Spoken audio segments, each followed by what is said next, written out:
নান্দনিক, নজর কাড়ানো দ্বিতল ভবনের এই মসজিদটি উচ্চ সুরুচিবোধ ও শিল্প সাহিত্যের শৈল্পিকতার প্রতীক হিসেবে আত্মপ্রকাশ করেছে।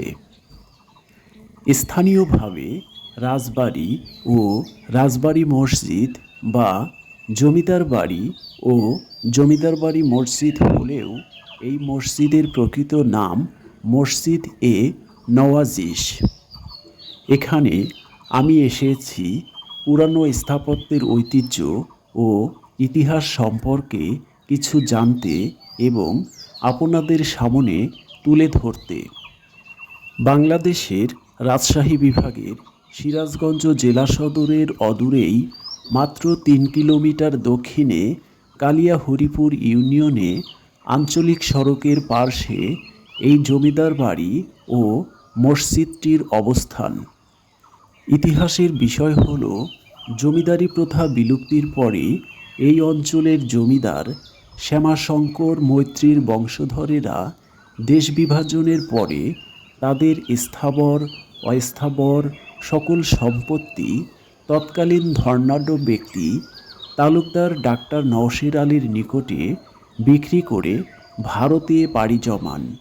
পরবর্তী সময়ে খুব সম্ভবত ১৯৭৯ সালে তালুকদার সাহেবের মৃত্যুর পরে তার বড় ছেলে নওয়াজিশ আলী তালুকদার এই পুকুর পাড়ে ১৯৮৫ সালের দিকে একটি মসজিদ নির্মাণ করেন এবং মসজিদ এ নওয়াজিশ হিসেবে নথিভুক্ত করেন।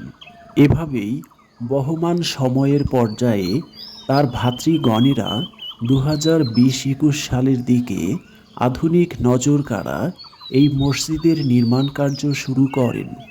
তালুকদার সাহেবের সুযোগ্য সন্তানেরা দেশ বিদেশে অবস্থান করলেও এলাকার অসহায় মানুষের কথা বিবেচনা করে এবং তালুকদার সাহেবের স্মৃতিচারণ করে ডাক্তার নওশের আলী তালুকদার ফাউন্ডেশন গঠন করেছেন, যার মাধ্যমে এলাকার উন্নয়ন, দরিদ্র মানুষের সহযোগিতা এবং বিভিন্ন কার্যক্রম পরিচালনা হয়ে আসছে।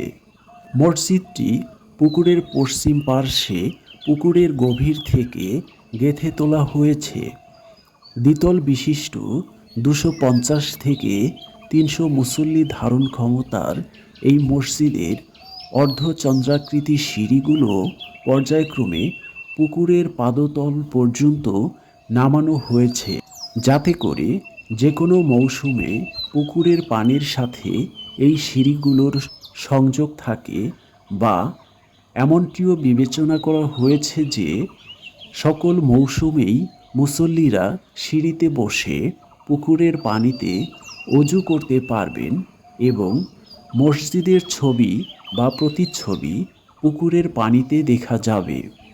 দর্শনার্থীদের জন্য বেলা ৩ ঘটিকা থেকে বিকেল ৫ ঘটিকা পর্যন্ত গেট খোলা থাকে।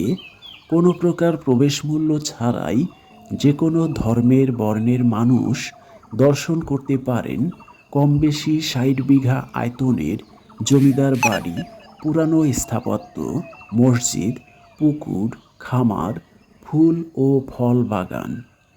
আমার ডকুমেন্টারি ভালো লাগলে, ভালো মনে করলে লাইক, গঠনমূলক কমেন্ট, শেয়ার বা ফলো বা সাবস্ক্রাইব করে আমাকেও পাশে রাখতে পারেন।